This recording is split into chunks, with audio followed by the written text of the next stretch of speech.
Hoy, martes 2 de mayo de 2023, presentamos un especial saludo de bienvenida a todas las personas que nos acompañan en esta sala Zoom, quienes nos acompañan por Facebook, que siempre la audiencia es numerosa, y quienes nos acompañarán posteriormente en las redes sociales, en los archivos, en la página web de la Fundación, mirando estos y analizando estos temas del conflicto armado en Colombia. Hoy es la emisión 321. Y hemos tomado para análisis la baja en combate de la terrorista del M-19, Carmenza Cardona Londoño, alias La Chiqui, en hechos ocurridos en la zona rural del municipio de Vallasolano, o la Ensenada de Utría, hacia adentro con dirección hacia la cordillera occidental del territorio colombiano. Este fue un golpe fundamental, no era la terrorista más importante dada de baja y cayeron otros que venían al mando de esa cuadrilla, pero ella se había hecho muy mediática y muy conocida, como estuvimos analizando la semana pasada, con el secuestro de los funcionarios diplomáticos en la Embajada Dominicana, y haya adquirido una preeminencia como si fuera una especie de Robin Hood. Era la persona que tenía más visibilidad en los medios y desde luego había causado o haya llamado la atención de la comunidad nacional e internacional. Por eso cuando cayó esta delincuente, hubo mucho despliegue informativo al respecto, y de ahí para allá se ha mantenido siempre por parte de los terroristas del M-19 la idea de que era otra especie de Che Guevara, cuando simplemente era una delincuente más de las que se reclutan y se incorporan a estos grupos y causan daño. Entonces, en el día de hoy vamos a ver todo un compendio estratégico, hacemos algunas reflexiones en torno a todo lo que ocurría alrededor de la violencia en el país con el M-19 y una realidad de lo que estaba sucediendo para el país con la agresión comunista dirigida desde Cuba y desde Panamá por parte del señor Torrijos. Adelante, mi coronel. Desde la década de los 60, cuando el Partido Comunista y el brazo armado de la FARC se asentaron en los departamentos de Cauca, Valle, Tolima, Quindío, Cundinamarca y Meta, y posteriormente con la aparición del M-19 en diferentes partes del país, se desató una barbarie comunista sin par contra los colombianos que infortunadamente persiste 60 años después, mediante la cuenta de acción criminal, porque se han tipificado varias violencias siempre justificadas con mentiras por ser gestores. Podemos ver y escuchar el video de nuestra Fundación Excelencia, Liderazgo y Transformación. Resalta en su programa institucional La memoria histórica aún no contada del conflicto armado en Colombia el drama de las víctimas de la agresión narcoterrorista del comunismo armado contra nuestro país, los habitantes de nuestras regiones y en general en toda nuestra nación, de gran importancia geoestratégica para el proyecto general del Partido Comunista Colombiano y las cuadrillas de sus brazos armados para proyectar la supuesta toma del poder mediante la legitimación con cómplices internacionales incluidos en el Foro de Sao Paulo y otras organizaciones no gubernamentales.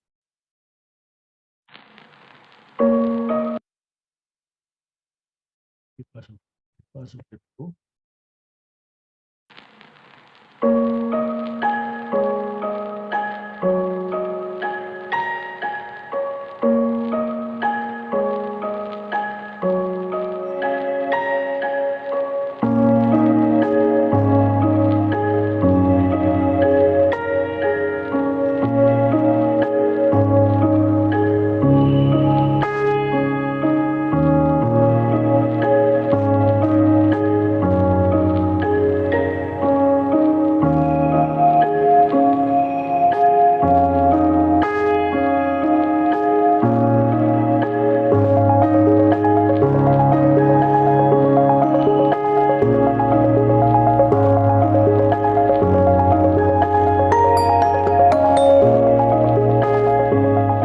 Al completar 200 emisiones del programa La memoria histórica aún no contada del conflicto armado en Colombia, la Fundación de Excelencia, Liderazgo y Transformación saluda a toda la audiencia y seguidores, agradeciéndoles por su participación y seguimiento a nuestro programa.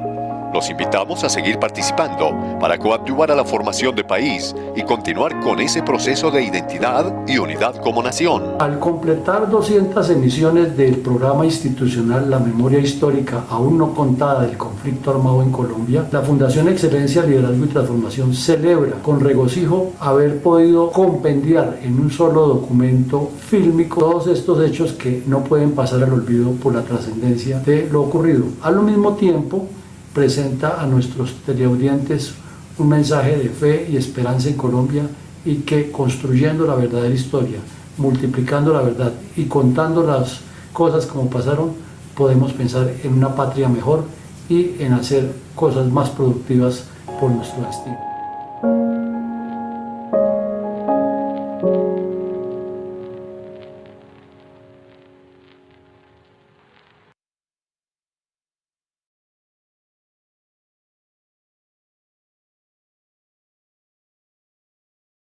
Adelante, mi coronel.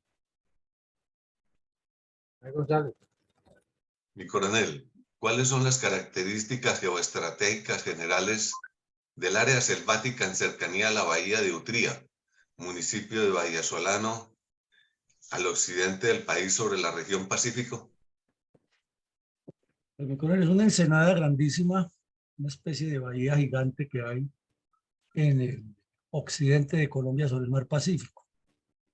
Y allí está ubicado dentro del territorio un parque nacional muy conocido que ha sido comunidad o asiento de la comunidad en Veracatío.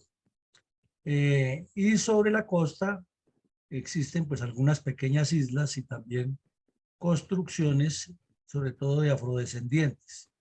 Hay sectores donde se ha mezclado la raza, pero por lo general están separados y han convivido con algunas diferencias, y en el sector pues hay minería incipiente, pero sobre todo un potencial marítimo muy grande que Colombia desconoce.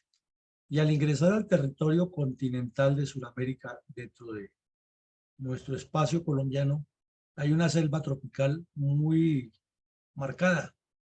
Entonces tiene algunas pequeñas estribaciones de la cordillera occidental y tiene también bosque tropical selvático muy malsano, mucha humedad en el piso, muchos cursos de agua que se forman en la selva como es natural, una zona demasiado lluviosa en todas las épocas del año. Es difícil encontrar territorios que sean secos en algún periodo prolongado.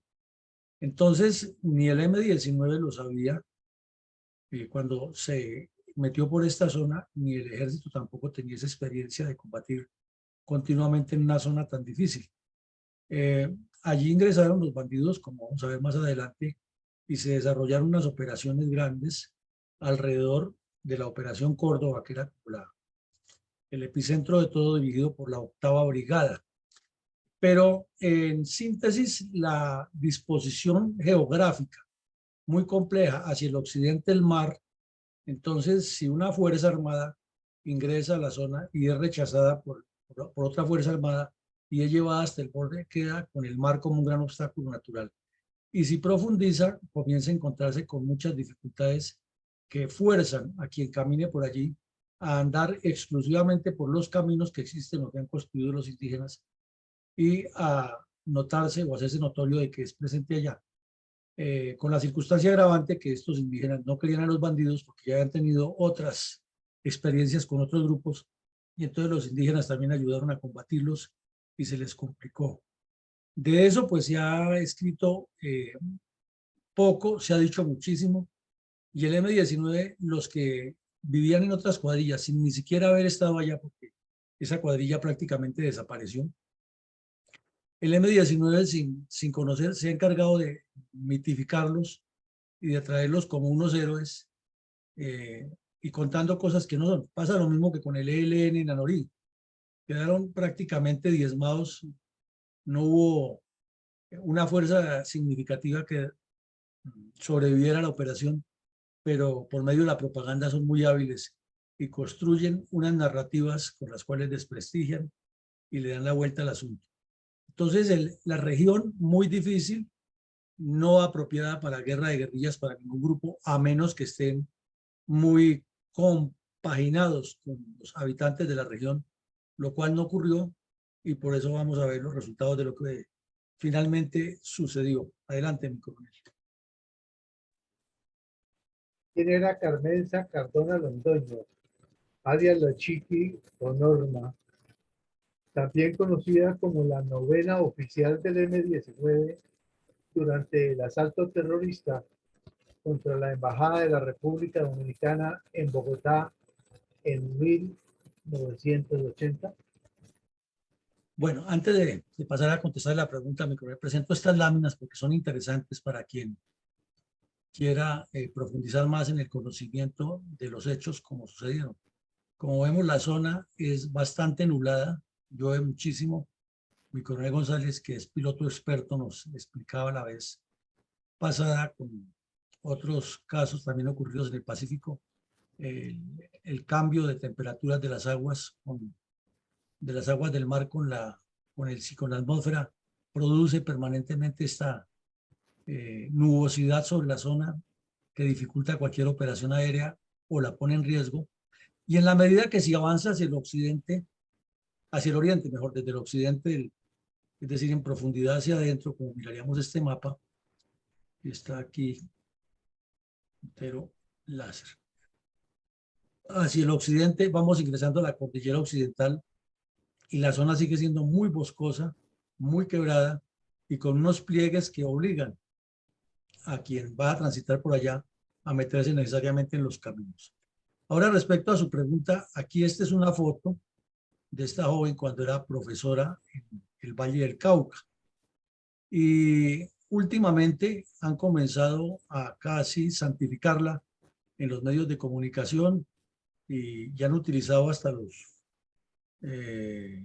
testimonios de personas como el mayor Ramiro Zambrano, que fue quien el gobierno nacional en ese momento, por ser funcionario de la Cancillería, ya oficial retirado, lo nombró como mediador con un señor Jiménez para que hablara con ella y fueron más o menos desentrañando la personalidad.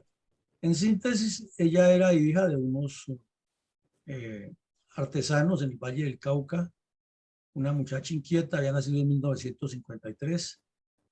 Para mediados de los años 70 tendría 22, 23 años cuando se incorporó al M-19, reclutada por el terrorista Rosenberg Pavón, con quien tenía una especie de romance. Y ya integrada al M-19, entonces ocurrió una cosa interesante de la que llaman los comunistas los oficiales en sus cuadrillas armadas.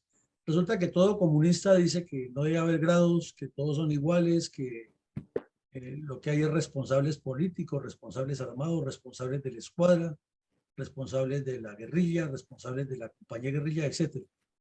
Pero aquí vemos que el M-19, en contravía con eso, siempre hablaba de los oficiales. Y ella era la novena oficial dentro de una estructura que manejaba Rosenberg Pavón. Entonces, cuando ocurrió el asalto a la Embajada de la República Dominicana, ella iba de quinta al mando, según dice Rosenberg Pavón en algún documento, pero seguía siendo la novena oficial en la estructura, en la cuadrilla.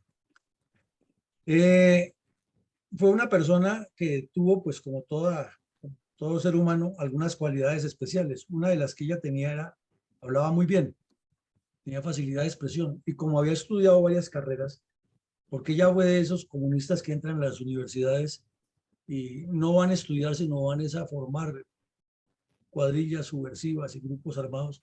Entonces estudió primero psicología, después antropología, y estuvo haciendo hasta intentos de estudiar filología y letras en la Universidad del Valle, pero en ninguna dio pie con bola. Ella era dedicada a organizar con los bandidos del M-19 estructuras urbanas, ya que los cabecillas estaban casi todos en la cárcel. El gobierno de Turbay han sido capturados.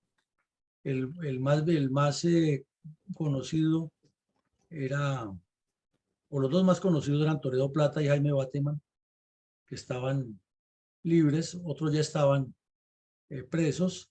Y entonces el M-19 tenía todo un plan nacional de reclutamiento con énfasis en el sector educativo. Así es de que la presencia de FECODE o la presencia de los comunistas de las FARC en FECODE no es nueva, eso venía de larga data y venían reclutando a muchos docentes, estudiantes, y esta joven pues no era la excepción, ha sido reclutada en esos campos y fue intencionalmente colocada para que trabajara como maestra de escuela, haciéndole propaganda a los niños, formándolos como terroristas. Entonces, la época en que sabemos que la M-19, desde la más tierna infancia, le enseñaba a los niños que A era de arma, ametralladora, ataque, o ambush en inglés para decir emboscada, que B era ballesta, bayoneta, etcétera, que C era cañón, combate, etcétera. Y así los niños aprendían la literatura, icográficos, y esta mujer pues trabajaba en eso. Era una de sus acciones criminales, pero luego ya comenzó a ser detectada, porque los comunistas se van dejando detectar rápido, y ya se integró completamente las actividades clandestinas en el Valle y en Cundinamarca. Entonces, ¿qué sucedió? Que con el asalto a la embajada, al Cantón Norte. Lo cual, vamos por orden, que funciona en este, así que...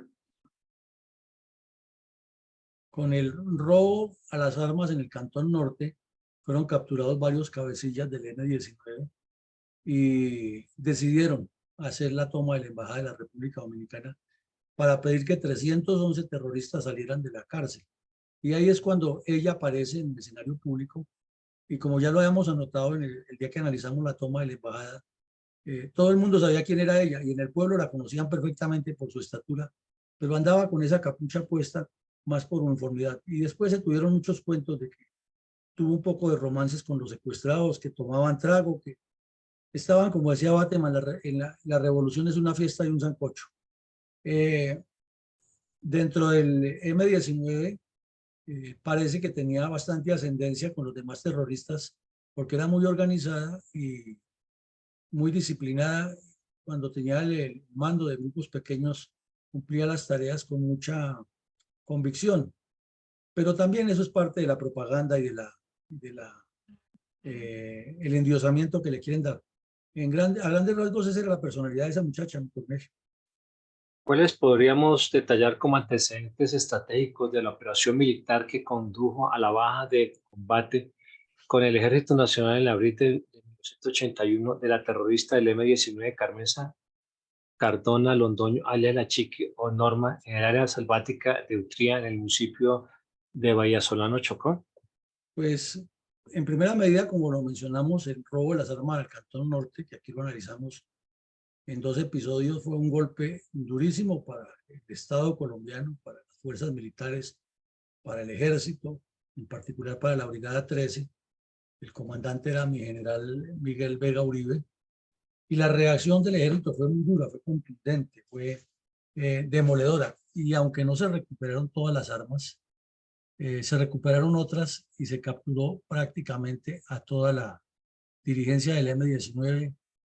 Se desenmascararon todos sus planes, se estableció las relaciones que tenían los antiguos miembros del MRL con el M-19, se estableció que muchos de los que han formado el M-19 se habían estructurado primero como terroristas en las FARC, se detectaron todos los problemas que ellos tenían entre FARC y M-19 y quedó al descubierto toda la organización. Entonces fue más fácil para la fuerza pública, para los organismos de seguridad, perseguirlos, capturarlos y desentrañarles todo ese sistema de cárceles del pueblo que tenían, donde guardaban secuestrados y los torturaban, y cómo operaban tanto los buzones o automáticos que llamaban de contacto en las ciudades, y cómo operaban las redes urbanas y cómo se movían a lo largo y ancho del país.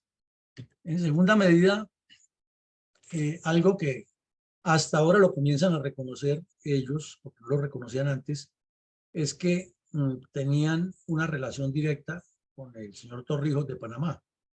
Torrijos inclusive era de familia colombiana, de una familia proveniente del Valle del Cauca, y llegó a Panamá, y pues un país que no tenía ejército, que estaba en manos de la corrupción, y que el canal o la zona principal de recursos estaba en poder de Estados Unidos, había ido construyendo poco a poco, y si no es por Estados Unidos no hubiera construido todo eso, ese emporio que ve uno en Ciudad de Panamá cuando llega allá. Todo ese emporio financiero se construyó bajo la tutela de Estados Unidos. Entonces, Torrijos, alebrestado por la dictadura cubana, comenzó a presionar la devolución del canal que estaba prevista para 1999 y en el 77 logró que el débil gobierno de Carter le devolviera el canal a Panamá, y eso fue un triunfo para él y para los comunistas del continente, y un puntal que puso Fidel Castro para varias cosas. Uno, avanzar en la puntada final hacia la toma del poder en Salvador y Nicaragua, y de hecho lo lograron en Nicaragua en el 79, 2 años después, y proyectar hacia Colombia, que ha sido la joya de la corona, la construcción del movimiento revolucionario que se tomara el poder. Eso ya lo reconocen parcialmente. Lo que no reconocen y que está debajo de la mesa es que al mismo tiempo el señor Pablo Escobar ya había crecido con su envío de coca para Estados Unidos y era amigo directo del señor Torrijos y obvio de la dictadura cubana y ya también de la dictadura nicaragüense que acaba de tomarse el poder. Entonces eran 3 dictadores, Torrijos, Ortega y Castro, los que le ayudaban en el narcotráfico a Pablo Escobar. Pero ellos sabían que financiar una guerra es muy costoso, entonces Torrijos se convirtió como en el epicentro, en el punto de contacto para todos los carteles, incluido el M-19, que también se metió en eso. Jaime Bateman llegaba a Panamá y se reunía con Torrijos, como lo hacía Fidel Castro con García Márquez. Eso entraban derechito de una vez a la casa de gobierno y hablaban de cómo hacerle daños a Colombia. Y ahí acordaron que había que localizar zonas donde pudieran sacar el narcotráfico hacia Panamá y de Panamá hacia el resto del mundo, y determinaron que 2 zonas fundamentales serían Nariño, Putumayo, Caquetá y Risaralda, Antioquia, Chocó. Eso es por ahí y no es de otra manera. Bueno, mientras tanto, ya el M-19 con el robo de las armas, y el señor Petro fue uno de los que más participó en la distribución de estas armas y la organización, fueron abriendo zonas en Caquetá, Santander, Tolima, Cundinamarca y Antioquia.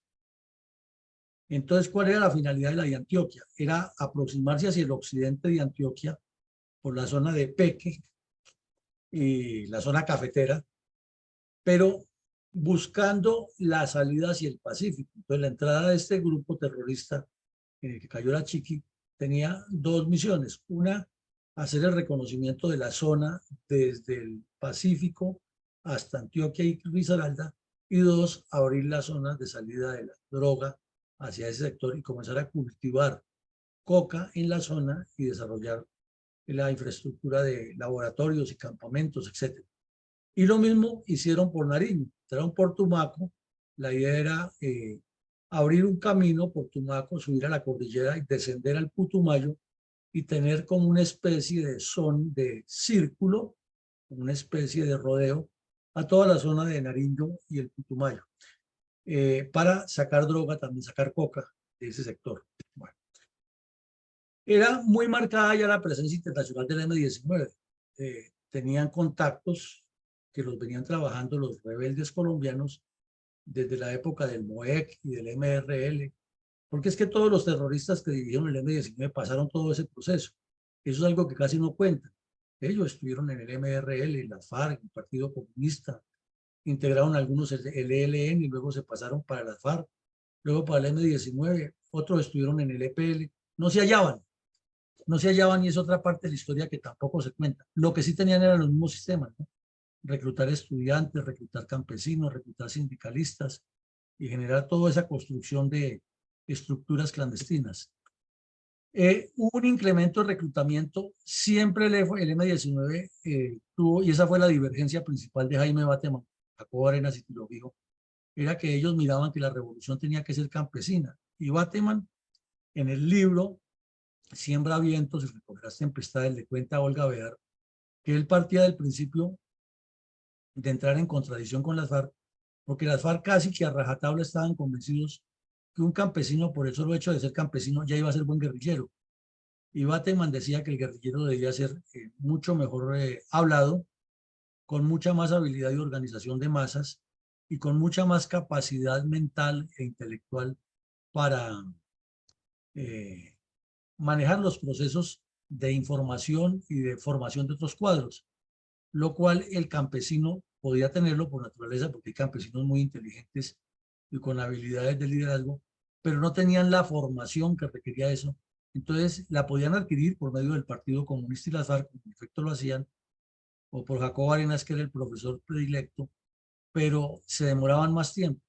En cambio, reclutando a un estudiante universitario de tercer año, cuarto año, de segundo año, primer año, ya tenían un avance grandísimo, porque era una persona que tenía una formación académica básica, que tenía mayor comprensión y que todos los materiales de estudio que le enviaran pues eran mucho más digeribles y los podían debatir más ampliamente en las asambleas. El M-19, entre otras cosas, se caracterizó porque hizo muchas asambleas.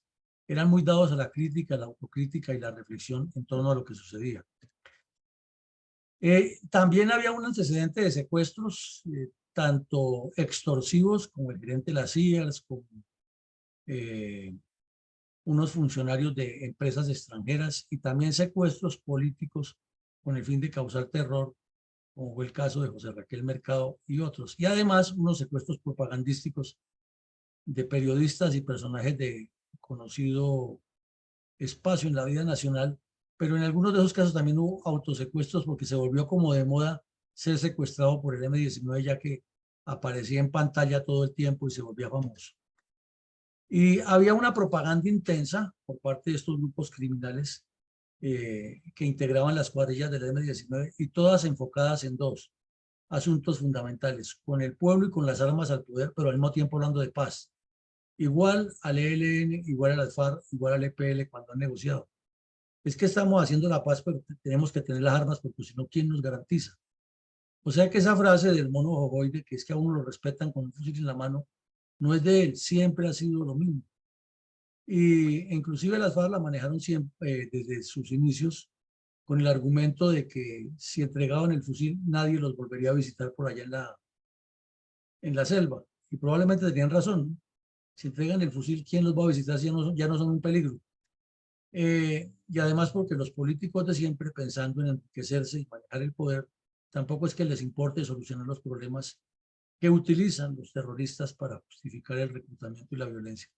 Entonces la propaganda era intensa a nivel nacional. El M-19 partía siempre del principio que toda acción, por pequeña que sea, tiene que generar debate propagandístico. Si no lo generaba, no valía la pena. Esa es una descripción muy general de antecedentes estratégicos, porque en lo táctico pues serían también un montón de detalles en cada cuadrilla que nos alargaría mucho la explicación, mi coronel. Mi coronel, para ese año de 1981 tenía la dictadura cubana antecedentes del envío de terroristas a gestar movimientos criminales en otros países del continente. Claro, mi coronel, mire, un agente de la CIA, que fue coronel del ejército de Estados Unidos y que viajaba por toda Latinoamérica coordinando los grupos pequeños de la agencia que le hacían seguimiento al movimiento de las guerrillas cubanas o de los terroristas entrenados en Cuba, escribió un libro que hoy en día debería ser reimpreso y releído por todo el mundo. Se llama La Operación América. Como anécdota, ese señor estaba trabajando aquí en Colombia haciendo un seguimiento al ELN y las FARC, y ahí en Bogotá, en la calle 13, carrera cuarta, en la avenida Jiménez con cuarta, queda un hotel que se llama el Hotel Granada. Tiene mucha historia ese hotel. Ahí llegaban los turistas extranjeros, inclusive ahí estuvieron alojados algunos de los que les tocó vivir el 9 de abril, es como anécdota. Y ese señor llegó ahí y ahí murió de un infarto, tenía problemas del corazón y ahí murió, pero dejó su libro escrito, y en ese libro aparecen muchísimas historias de personas de Guatemala, Argentina, Chile, Ecuador, Brasil, Colombia, Uruguay, etcétera, que fueron a entrenarse a Cuba como terroristas. Y uno de los casos muy emblemáticos que hubo fue que en el año 1967 en Cuba entrenaron a unos terroristas venezolanos, grupo del que después salió el Chacal para hacer males en el mundo. Esos terroristas se entrenaron en Cuba y alcanzaron a llegar hasta la isla de Barlovento, o la zona de Barlovento. recordemos que allá en las Antillas estaba Barlovento y Sotavento, y venían con la finalidad de organizar guerrillas en Venezuela, porque la dictadura cubana siempre tuvo claro que había que controlar a Venezuela por el petróleo, fuera con guerrillas o con manejo comunista, y a Colombia por su posición geoestratégica, su salida a los dos mares y las riquezas que tiene nuestro país. Entonces eso ha sido claro, es objetivo de la dictadura cubana. Y aquí tenemos este caso de cuando cayeron hasta militares cubanos. Claro que hablar de militares cubanos en esa época pues eran bandidos que dirigía Fidel Castro y que fueron adquiriendo grado militar después de que ganaron la revolución. Y venían a formar en Venezuela un grupo terrorista con el fin de tomarse el poder.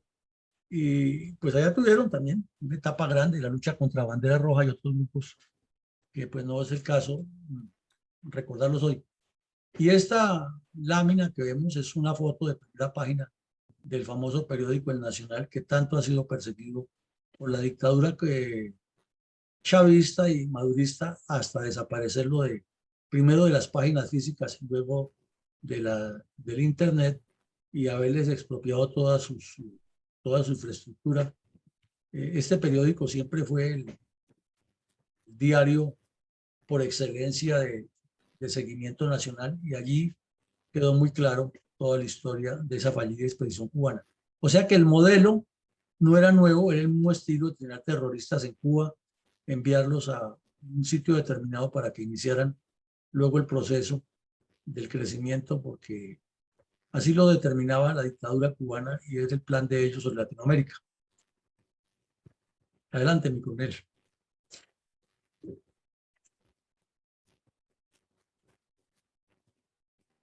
¿Cuáles fueron las dos rutas finales de los terroristas del M-19 entrenados en la isla caribeña por la dictadura cubana, que intentaron ingresar clandestinamente a Colombia por los departamentos de Chocó y Nariño? Bueno, mi coronel, entonces pasa lo de la toma de la embajada dominicana, todo el espectáculo que hicieron, todo el apoyo internacional que les daba Torrijos y los comunistas de otros países. Salen hacia Cuba luego de las gestiones del mayor Zambrano y del señor Jiménez, y en Cuba liberan a los secuestrados con una rueda de prensa que fue un show, ya la vimos la semana pasada, y se quedan estrenándose en una base militar de Cuba, se quedan entrenándose por parte de la dictadura cubana, de militares cubanos y de terroristas internacionales que viajaban a Cuba, entre ellos Fabio Vázquez Castaño, que estaba asilado allá, él era profesor de guerrillas, y reciben un entrenamiento básico muy corto de 2 o 3 meses, lo cual no es suficiente en la parte militar, y otro periodo de indoctrinamiento, porque esa es la fortaleza del comunismo, ¿no? El indoctrinamiento. Y cuando deciden que ya están listos, que ya han cuadrado todo con Panamá, los envían en un vuelo hasta Ciudad de Panamá, y de Ciudad de Panamá los trasladan a la costa occidental o sur de Panamá, o se mire el mapa, y allí los embarcan en 2 grupos, uno que va a entrar por el Chocó y otro que va a entrar por Tumaco. Aquí vemos las 2 flechas. Y efectivamente inician el proceso. Entonces, ¿qué ocurre? Que en Tumaco, el grupo Cabal, adelante Tumaco, subiendo la cordillera, detecta el movimiento, y los bandidos que ya otros habían entrado por otro sector, y más los que estaban reclutados aquí en el Caquetá, deciden asaltar a Mocoa. Entonces los combates que tienen este sector, que inclusive participó hasta la escuela de suboficiales en esas operaciones que daba en Popayán en esa época, se detectan muchos documentos, se capturan bandidos y se repliegan aquí en Ipiales hacia el Ecuador, o no en Ipiales sino en el Putumayo, por hacia el Ecuador, y ahí son capturados por el ejército ecuatoriano y el colombiano, y cae Toledo Plata entre otros, y se desenmascara la situación. Entonces se evidencia que vienen por el Chocó otro grupo igual, con la misión de hacer lo que tenían previsto aquí, que era construir todo un emporio de narcotráfico y de guerrillas para fraccionar el país en dos. Ellos consideraban, como se sigue considerando, que Colombia de norte a sur tiene solamente dos sectores, el oriental, que es toda la selva amazónica y orinoquía, y el occidental, que son las tres cordilleras y el Pacífico. Y para el M-19 era fundamental, era controlar las tres cordilleras y el Pacífico, donde está el 90% de la vida económica, social, cultural y política del país. Y para el efecto, pues pensaban que controlando la salida al Ecuador, la salida a Panamá y la salida a la costa atlántica y las tres cordilleras, con el triángulo Bogotá, Cali y Medellín, tenían controlado el país.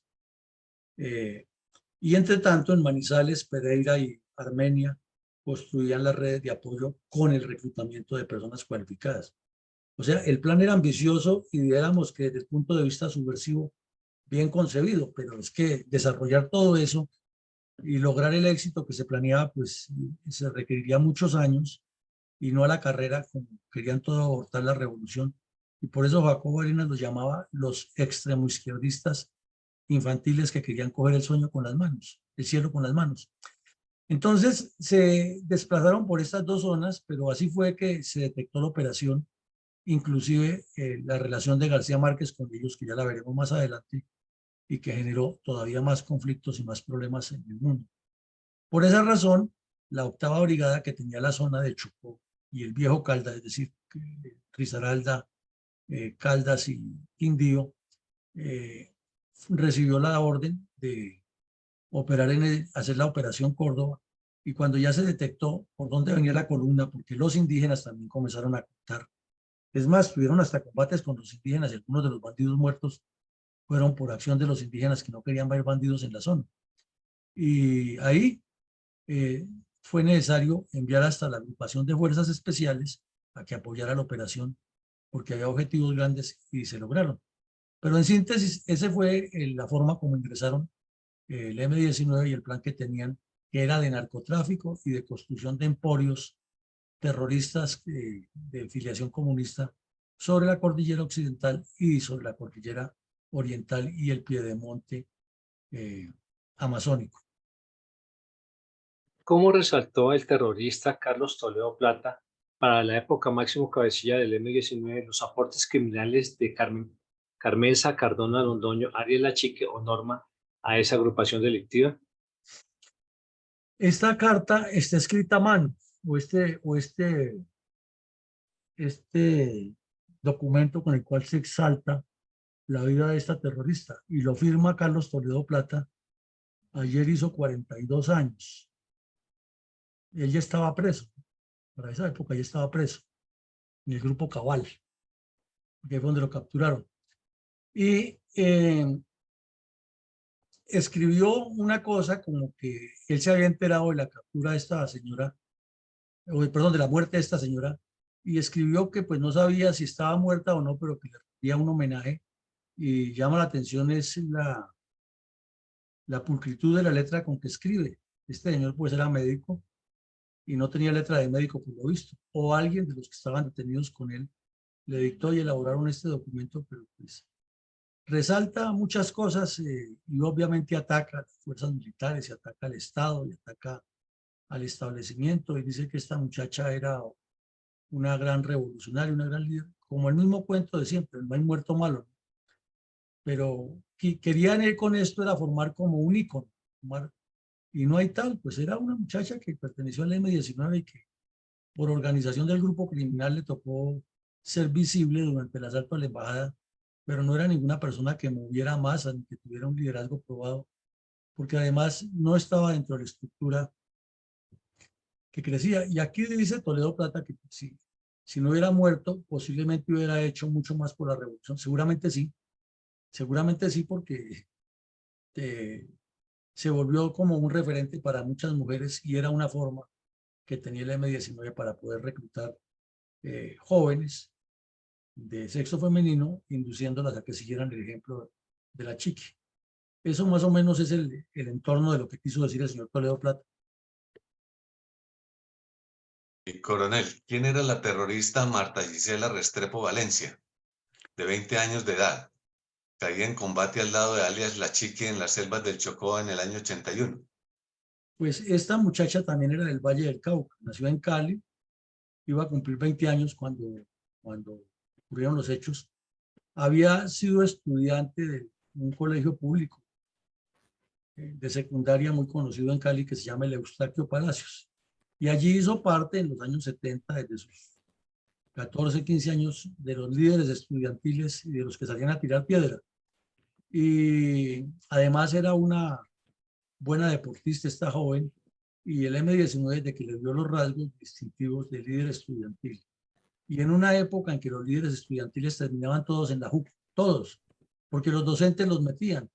Entonces, ¿qué hacían los docentes? Escogían a los estudiantes más inteligentes de los colegios públicos, los nombraban representantes de curso, que era como la persona que ejercía un liderazgo entre sus compañeros, y luego ya los llamaban aparte y comenzaban a darles materiales de formación comunista para que se formaran como multiplicadores de la doctrina. Y allí esta muchacha, que además de ser muy inteligente en la parte académica, era campeona de esgrima, representó a Cali y al Valle en campeonatos nacionales en ese aspecto, pero una niña todavía de 16, 17 años, terminó enrolada al M-19. Y luego ya el M-19 la vinculó a que estudiara en el SENA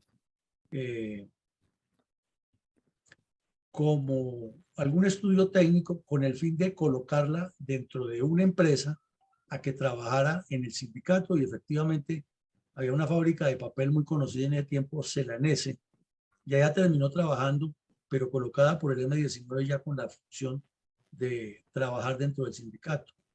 Entonces, allí pues fue detectada su militancia, tuvo problemas y terminó en los comandos urbanos que organizó el M-19 en los barrios populares de Cali, Siloé, Agua Blanca, Juanchito, La Estrella, Petecuy, La Nave, todos esos barrios pobres que hay en Cali, que son muy populosos y donde ha habido siempre núcleos de delincuentes. Allá terminó ella con el señor Antonio Navarro Wolf formando jóvenes, siempre de buen nivel, buscando que tuvieran estudio para llevarlos a las guerrillas y para organizar todos esos campamentos juveniles y los grupos de apoyo al M-19. Entonces, cuando ocurrió el asalto a la embajada dominicana, ella estaba entre los que eran visibles del M-19, y para evitar que la capturaran en Cali, la enviaron dentro del grupo que llegó posteriormente a Cuba a recibir instrucción, porque recordemos que el secuestro en la embajada lo hicieron 16 bandidos. Uno de esos murió en combate con el ejército iniciado la toma. Los otros 15 se fueron para Cuba, y de Cuba regresaron entre 80 y 100 bandidos, quiere decir que otros los enviaron. Esta fue de las que enviaron del Valle del Cauca allá. Y también cayó en los combates en el Chocó, y el M-19 pues recuperó su foto que tenía de esta joven, ahí se nota que era una niña todavía, y la publican ahora en sus documentos resaltándola como una de las personas que cayeron en combate, una gran luchadora, pero era una joven soñadora, engañada y manipulada por los comunistas, que seguramente hubiera podido hacer muchas más cosas por el país, no de delincuente. Adelante, mi coronel. ¿Cuáles son los pormenores de la aparición del diario de la terrorista Carmenza Cardona Londoño, alias La Chiqui, y utilizado por sus compañeros de criminalidad para exaltar al grupo delincuencial? Pues son muchas cosas, ¿no? Resumámosla en que el señor Petro anuncia su candidatura y aparece el general Ricardo Díaz, hijo del general Hernando Díaz, que ha sido el comandante de esa brigada, y le aparece a Petro con una copia del diario La Chiqui. Y esta es una foto de 2 páginas del diario La Chiqui, que son publicadas en internet, no aparecen publicadas en internet, y ahí las hemos tomado.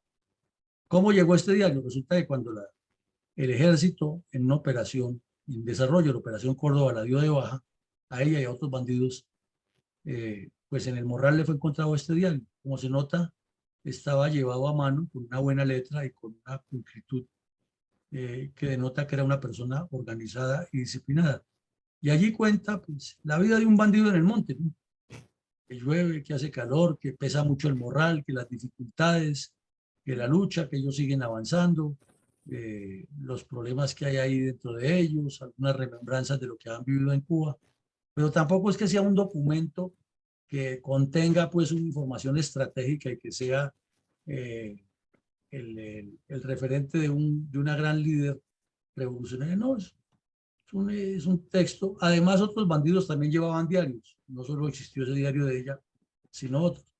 Pero como el señor Petro estaba en campaña para la presidencia, de una vez le publicó una columna que alguien le escribió y él la firmó en varios medios, dando a entender que habían descubierto la Juana de Arco moderna y quiso utilizar eso como un referente para lo que fue la lucha del M-19, no de terroristas y bandidos, ni mucho menos de populistas, sino de jóvenes que estaban luchando por cambiar un país y que él hizo parte de esa lucha y que cómo le dolía a él que mientras él estaba en la universidad en Bogotá y ya hacía parte de las redes clandestinas, esta muchacha hubiera entregado su vida en combate y que cómo le hubiera gustado a Petro estar en combate, decía, imagínense ustedes.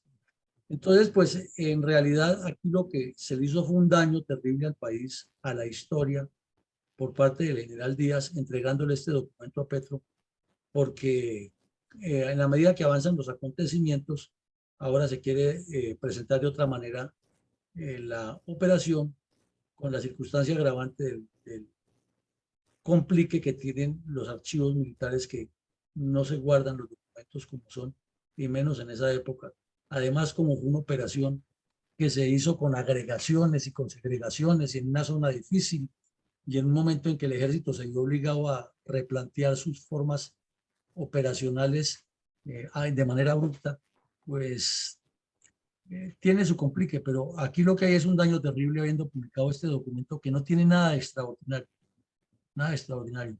Ellos todos, los bandidos de esa época, querían imitar al Che Guevara, porque sabemos y es público el diario del Che Guevara, donde decía que se había metido a las montañas de Bolivia, Perú, y que con los hermanos Peredo, y que había montado toda una guerra contra el imperialismo. Y estos querían copiar lo mismo, y entonces cada uno era un Che Guevara en potencia escribiendo cosas, pero pues no podían escribir nada más de lo que allí vivían, además porque metidos en esa selva sin ningún contacto con el resto del país, pues no era que tuvieran una información muy amplia para poder reflexionar en torno a todos los procesos del mundo. Esa es la cruda realidad del famoso diario La Chiqui.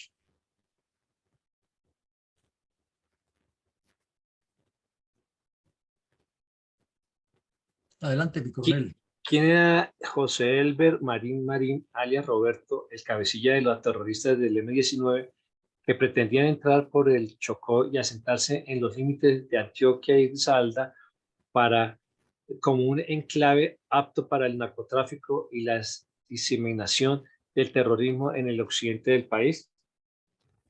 Bueno, si se quisiera darle una connotación real al golpe más importante de esa operación Córdoba, no es la Chiqui por lo que era inmediato, es este bandido, como en la foto, Elmer Marín. Este era el cabecilla del grupo. Este sujeto era de Río Blanco, Tolima, zona de conflictos largos, zona donde liberales y comunistas se revolvieron y muchos liberales fueron reclutados por las FARC finalmente, pero él, por salir de esa zona y haber estudiado en Ibagué, fue vinculado al ELN con un aspecto que en este momento sí que sería fundamental que los negociadores que están con el ELN le pusieran el coto, se lo hemos dicho públicamente, pero no hacen caso, y es la relación de la Iglesia Católica con el ELN. Hay muchos más curitas de la teología de la liberación de los que nos imaginamos, y en ese tiempo tenían unos grupos de trabajo por el que reclutaban jóvenes de buen nivel académico para el ELN, que lo llamaban los obreros cristianos. Este tipo fue miembro de esos grupos y terminó en el ELN, pero cuando se produce la disensión interna de las FARC y que forman el M-19, entonces este se va del ELN y se integra al grupo del M-19. Era un guerrillero experimentado, tenía formación como cuadro político armado en la zona urbana, tenía formación también como terrorista en el monte, tenía formación como agitador de masas, de organizador de grupos estudiantiles, de organización de comunidades, y cuando llegó a Cuba, pues este no fue a hacer exactamente el curso, sino era como una especie de monitor de los demás bandidos. Y entonces, cuando regresan a Colombia, las dos columnas las parten, una al mando de Toledo Plata, que era un médico que ha sido del MRL y que era militante de izquierda y terminó unido con todos los bandidos comunistas, porque él fue seguidor del general Rojas, en la campaña del 70. Entonces, Toledo manejó la columna del sur, y a este le dieron la responsabilidad más dura, porque sabían que era la zona más difícil, que era conducir a esa cuadrilla por el monte. Entonces, si se quisiera realmente resaltar cuál fue la pérdida más importante que tuvo el M-19 en la operación Córdoba en el Chocó, no fue la Chiqui, fue este bandido. Este sí era un bandido importante, porque tenía experiencia, tenía capacidad de liderazgo y mucha habilidad como jefe de guerrillas, pero cayó en combate. Entonces esa es la diferencia, y ahí es lo que hay que resaltar de esa operación frente a la muerte de Elmer Marín. ¿Cómo se puede esperar del libro Crónica de la guerrilla perdida, escrito por el terrorista desmovilizado del M-19, Darío Villamizar Herrera, con base en el diario de alias La Chiqui? Pues este sujeto convirtió la historia del M-19 en un negocio particular y le ha ido muy bien. Se ha ido muy bien con el negocio. Y cuando apareció el diario de La Chiqui, que el general Díaz se lo entregó a Petro, entonces localizó Petro a él. Y le dijo: usted, que es el que escribe la historia nuestra, haga un reconocimiento. Y entonces este tipo lo que escribió fue una novela de lo que allí ocurrió, porque según mismo él confiesa en las entrevistas que le hicieron, con el único que tuvo contacto fue con otro bandido que se desmovilizó del M-19, que también llevaba un diario, pero ese sobrevivió a esa operación porque se voló pronto y se desertó y se entregó. Y él, lo que cuenta allí, el bandido, es que fue una cuestión muy mal planeada, que no tenía ninguna conducción militar, que los terroristas no estaban preparados para sobrevivir en la selva, que hubo dificultades de mando entre ellos y que no supieron, no tenían ningún contacto con la población civil para manejarla, y fueron, como se dice coloquialmente, dando bandera, dando papaya, y los fueron eliminando. Entonces este sujeto se encarga de reconstruir la lista de los que están ahí al frente, que son los que desembarcaron en Cuba, precisamente con lo que le contaron los otros, y de ahí para allá escribió toda una novela, y esa novela la lanzó ahora en la Feria del Libro como un hecho del otro mundo, y con todo el respaldo pues del señor Petro, y está desvirtuando los hechos, está imaginándose cosas que no son, pero sobre todo está poniendo sindicaciones gravísimas contra la institucionalidad y contra el país, sin tener ninguna prueba, sin tener nada más que su posición. Pero como es el señor Villamizar, muy conocido, que hasta dentro de las propias fuerzas se han cometido errores con darle trabajos, está generando problemas, y seguramente que los buscará multiplicar, y el gobierno de Petro también, porque quieren revivir la historia de que cualquier parecido con los que rescataron a Mussolini en el Saso es mínimo frente a lo heroico que fue la incursión de 40 terroristas del M-19 por las selvas del Chocó, que no fueron sino 40 bandidos que venían a hacer daños, y la misma comunidad indígena los fue eliminando, o los combates con el ejército los diezmaron completamente. Pero se le quiere dar la vuelta al asunto. Ese es el asunto con el libro de la crónica de una guerrilla perdida.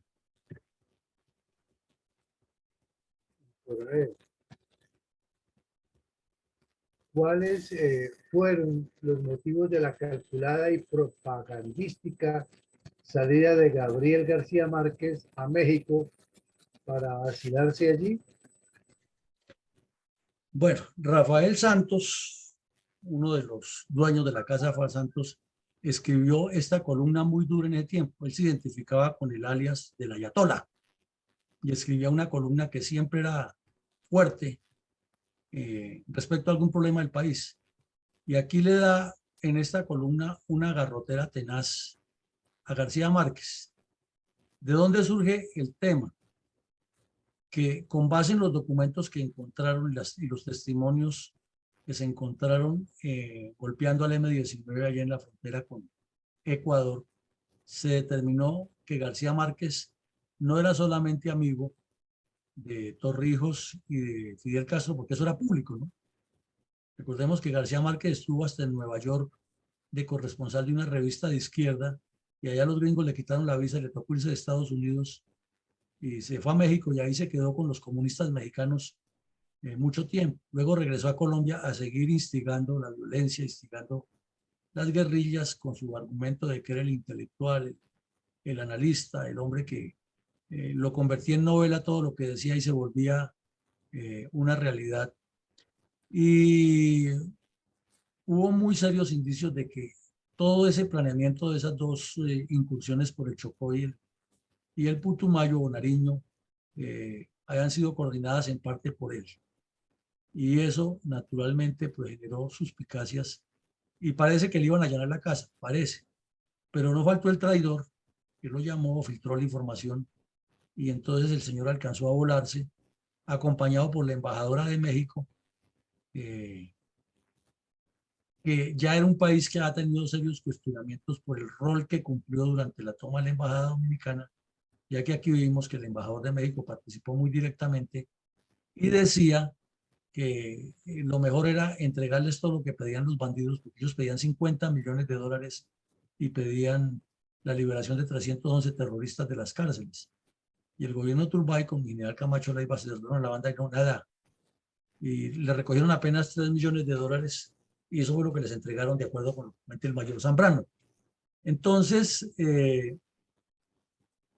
la embajada de México tenía un rol complejísimo y tan pronto García Márquez se enteró de que lo querían allanar su casa, no capturar, sino allanarle su casa, es probable que eso fuera cierto, porque en ese tiempo era común que se hicieran los allanamientos y más con toda la experiencia que acababa de pasar de las armas y la relación de mucha gente de izquierda con las guerrillas. Entonces se fue para la embajada mexicana, montó todo un show porque él era experto en montar novelas imaginarias y escribir todo, y se fue para el aeropuerto El Dorado para viajar y la señora lo acompañó hasta el avión para que no lo fueran a capturar y porque era un protegido de la embajada mexicana.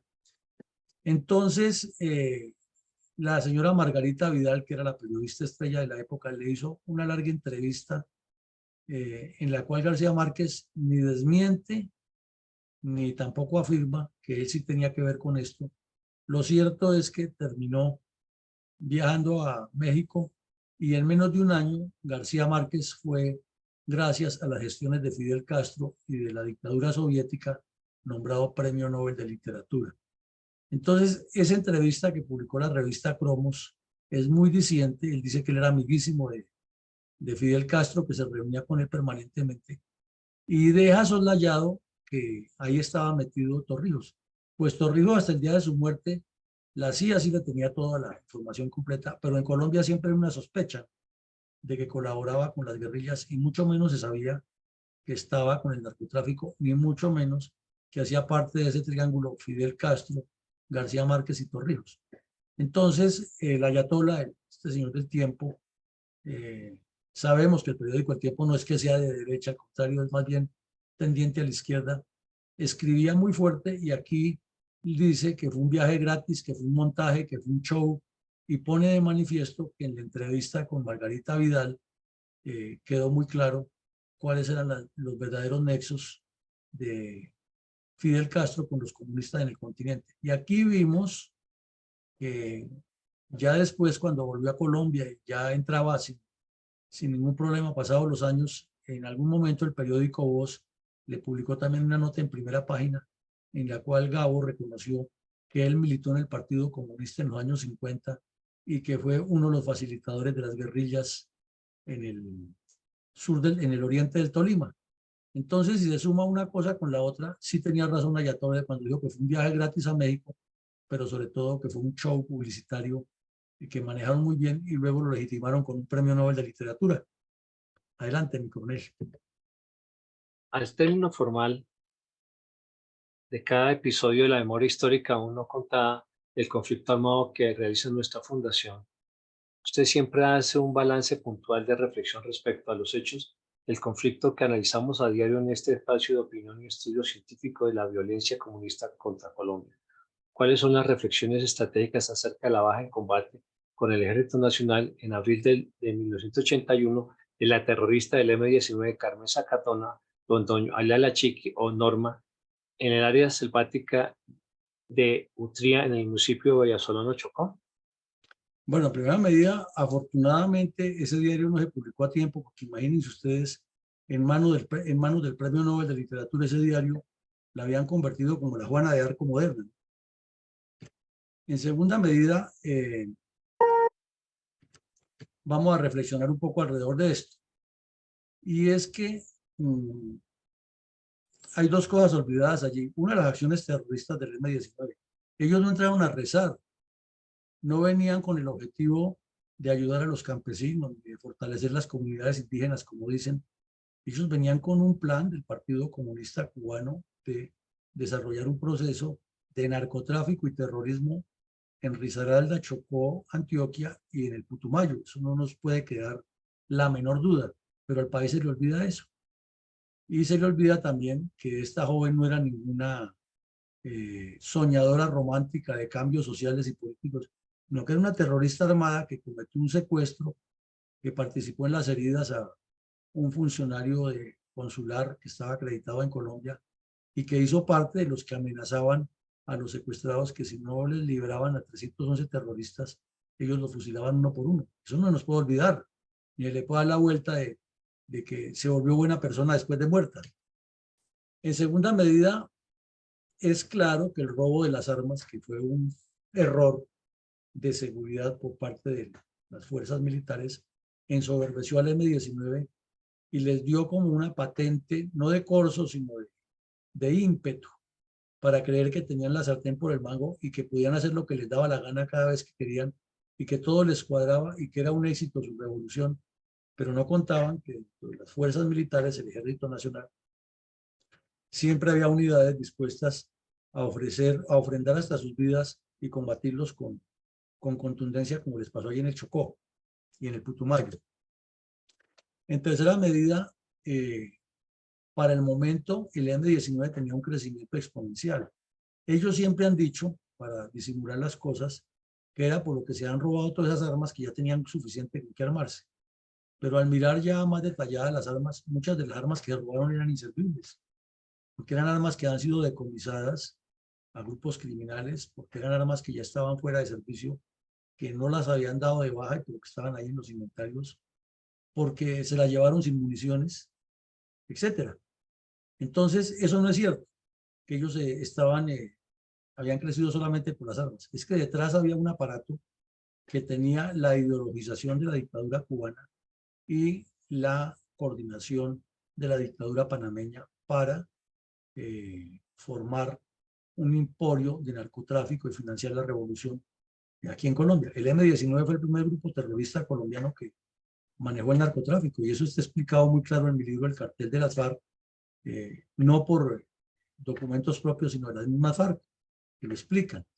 Además, tenían el reflejo de la dictadura nicaragüense de Daniel Ortega, que acababa de tomarse el poder, y estaban convencidos de que ellos podían hacer lo mismo aquí en Colombia. Por otra parte, el Estatuto de Seguridad del presidente Turbay, que la izquierda ha sido muy hábil en desprestigiarlo y ponerlo como un foco de torturas y de persecución a las luchas populares, fue un condicionamiento de seguridad basado en la Constitución de 1986, elaborado por el general Camacho Leiva, que era abogado y sabía muy bien del manejo de la terminología jurídica y los alcances constitucionales de cada decisión.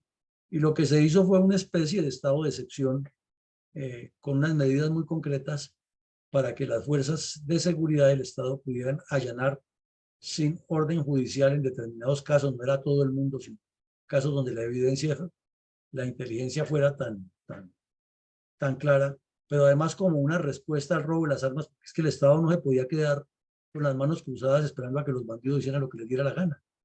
Entonces, ese estatuto de seguridad ha sido más cuestionado y desprestigiado de lo que en realidad fue. Fue una medida que en su momento las normas constitucionales lo permitían, que facilitó la captura de la mayoría de los cabecillas del M-19, de las FARC, del EPL. Hasta Alfonso Cano estuvo preso por ese estatuto de seguridad. Y cuando el presidente Turbay entregó la presidencia, casi todos los cabecillas de los grupos terroristas colombianos estaban presos, pero llegó Belisario Betancur con la ley 35 del 82 y lo sacó de la cárcel a todos. Y ahí tenemos los resultados ahora. En otro, el punto 5, hay una audacia de las acciones urbanas del M-19 que no tiene la misma correlación con las acciones rurales. Porque si vemos, después de haber hecho semejante acción tan espectacular, la toma de los rehenes en la embajada dominicana y el viaje a Cuba, el show publicitario de la embajada mexicana y todo lo que facilitó la salida de estos bandidos hacia allá, hacia Cuba, y el regreso con un plan completamente desfasado de que iban a tomarse a Colombia por 2 sectores y ya la revolución el otro día venía para Bogotá. Pues era la audacia urbana, pero la estupidez en la parte rural, porque no contaban ni con la geografía, ni con los habitantes de la región, ni mucho menos con la capacidad operacional que ya había adquirido el Ejército Nacional como consecuencia de 3 cosas: de la operación Anorí, de la operación Marquetalia y de la refinación que han tenido las fuerzas especiales del ejército, que tenía unas unidades muy bien entrenadas en acciones de comandos. Desde luego hay que resaltar que esta operación, en la que insistimos, la baja principal no fue la Chiqui, es la que más se menciona, pero la baja principal fue la de Elmer Marín, demostró una exitosa coordinación del mando militar con la dirigencia política del momento, que era el señor Turbay, y por eso fue tan exitosa esa ofensiva, porque no había vacilaciones. No estábamos en la época similar a la de ahora, que vaya y actúe, pero no actúe, que usted puede atacar, pero no puede atacar, que es que está, como contestó el ministro de Defensa a una entrevista que le hicieron en Caracol respecto a los vándalos de la primera línea. Parecía como a Cantinflas, ¿no? Es que se puede hacer la operación cuando no se puede hacer, porque cuando se va a hacer, se hace, pero no se hace, no contestó nada. Entonces, esa coordinación de ese momento fue definitiva. Y de igual manera, hay que resaltar algo que por ahora, por lo menos el señor Villamizar, en su libro de lo que ocurrió con la guerrilla perdida, es lo único rescatable de ese texto, que reconoce abiertamente la complicidad de la dictadura cubana y de Torrijos en la formación del M-19. Pero muy hábilmente sale por la rama si no muestra lo grave que 2 estados, 2 gobiernos de 2 estados apoyen el terrorismo contra Colombia, si no hablas de una solidaridad. ¿Cuál solidaridad si lo que estaban moviendo eran terroristas que venían a asesinar y a cometer delitos en Colombia y a traficar coca? Pero bueno, ya es un gran avance que reconocen esa complicidad de la dictadura cubana, porque siempre lo han negado ellos, siempre, y los comunistas colombianos también, a pesar de las pruebas. Y finalmente, hay una manipulación de parte del M-19 del tema de la paz con base en su plan estratégico integral. El M-19 también tenía un plan estratégico y siguen, ahora que llegaron al poder, dándole las vueltas, que ellos siempre fueron luchadores por la paz. Ahora salimos a deberle los colombianos. Entonces esto sería un contexto, reiteramos, la baja más importante fue la de Elmer Marín, pero la más publicitada fue la de la Chiqui. Adelante, mi coronel González, con sus reflexiones. Gracias, mi coronel. El grupo terrorista denominado M-19 había logrado apoyo internacional de algunos gobiernos terroristas latinoamericanos, simpatizantes de las acciones violentas contra Colombia, dentro de las cuales se destacaron Cuba y Panamá. El primero con apoyo en entrenamiento y armas, el otro con complicidad en el cruce del istmo del buque Carina cargado con armamento y el tránsito de los bandoleros que participaron en el plan de invasión. Posteriormente, el buque Carina fue hundido en combate marítimo en las aguas del Océano Pacífico y los terroristas destruidos en las selvas de la planicie costera del Pacífico por las tropas del Ejército Nacional. Para contar la verdad sobre el conflicto terrorista con un informe objetivo, fue contratado por el gobierno colombiano el sacerdote jesuita Francisco de Rux, quien a su vez dirigió a un grupo de simpatizantes del comunista M-19. Dicho informe tenía por fin contribuir a buscar el perdón que concedería el pueblo colombiano a los integrantes de ese grupo criminal. Pero en lugar de contribuir con ese fin de descubrir la verdad, el sacerdote se dedicó a inculpar a la nación de todo sufrimiento que los grupos terroristas han causado en el país por más de 50 años. Aprovechando con sesgada intención esa valiosa oportunidad, planteó una serie de objetivos y políticas de gobierno con el propósito de ser adoptadas por un régimen marxista. Para ello, en un acto revestido de muy fingido ceremonialismo populista y solemnidad patriótica, entregó su llamado Informe de la Verdad al terrorista del M-19 elegido presidente. Acto donde éste le prometió al jesuita implantar las ideas socialistas enumeradas por el prelado en ese informe, y reeditando las mismas que desde comienzos de la década de los 1990 habían planteado las también terroristas FARC. Es decir, no estaba diciendo nada nuevo.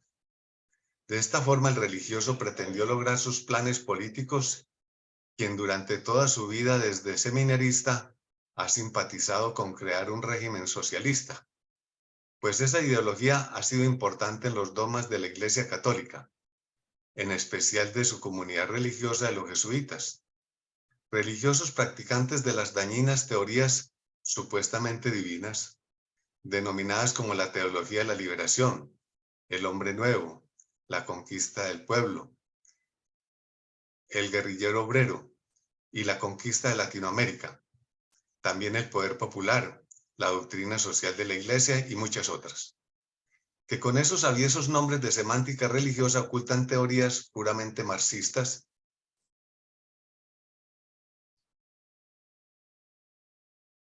¿Se le fue la señal? Bueno, mi coronel Alarcón, si mientras recupera, mi coronel González, la señal es lo suyo.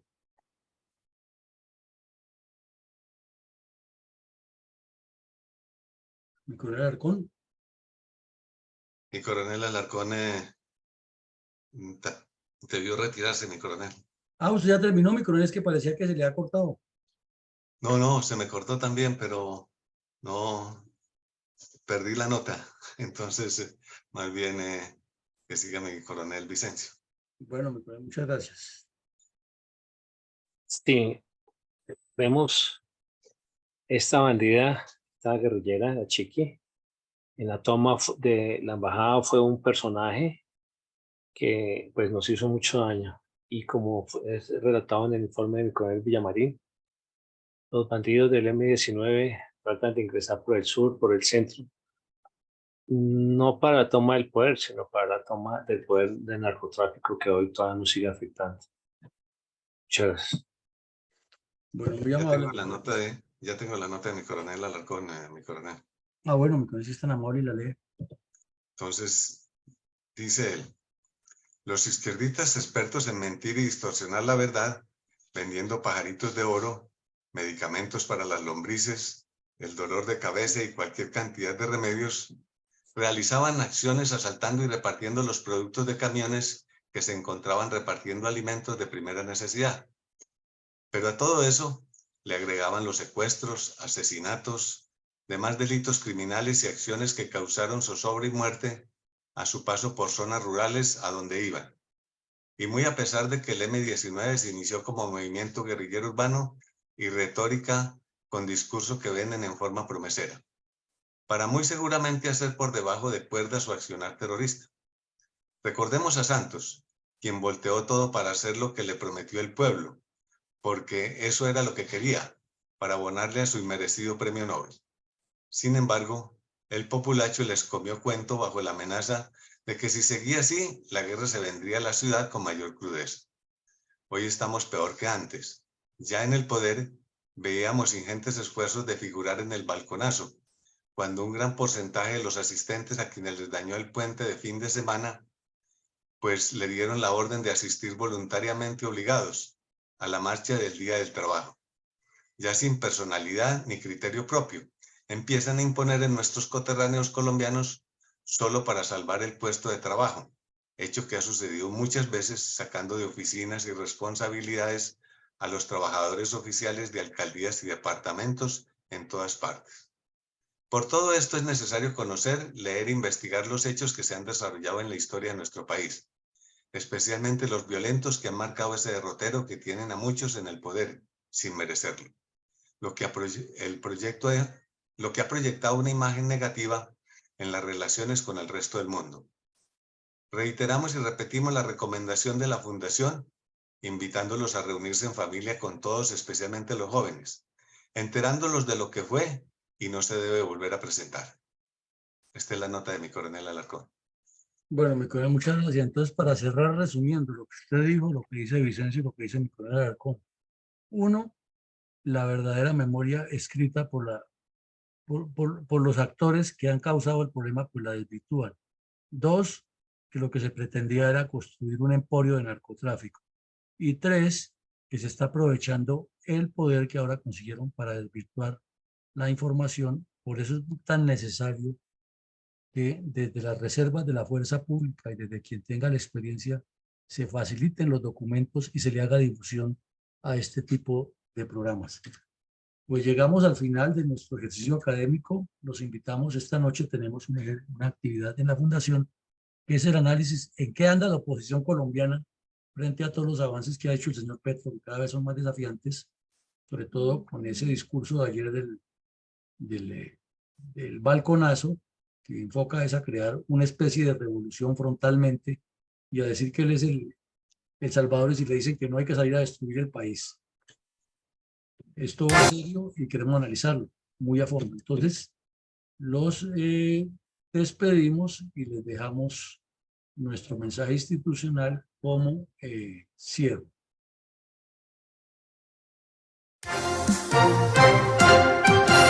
La verdadera memoria histórica del conflicto armado en Colombia. Con el propósito de preservar la memoria histórica, resaltar el heroísmo de nuestros soldados, marinos, pilotos y policías, y poner en primer plano a las víctimas del narcoterrorismo practicado por las guerrillas izquierdistas, la Fundación Excelencia, Liderazgo y Transformación invita a escuchar todos los días de lunes a sábado de 7:30 a 9 de la mañana por nuestros canales de Zoom y Facebook distintos episodios de la verdadera memoria histórica de la agresión sistemática de los grupos armados ilegales contra los colombianos y la tragedia de las víctimas. No olvide su cita con la historia. Testimonios de viva voz de quienes estuvieron en los campos de batalla contra los narcoterroristas, así como de los militares y civiles víctimas de las atrocidades cometidas por el M-19, el EPL, las FARC, el ELN, el PRT, la Corriente de Renovación Socialista y el Quintín Lame.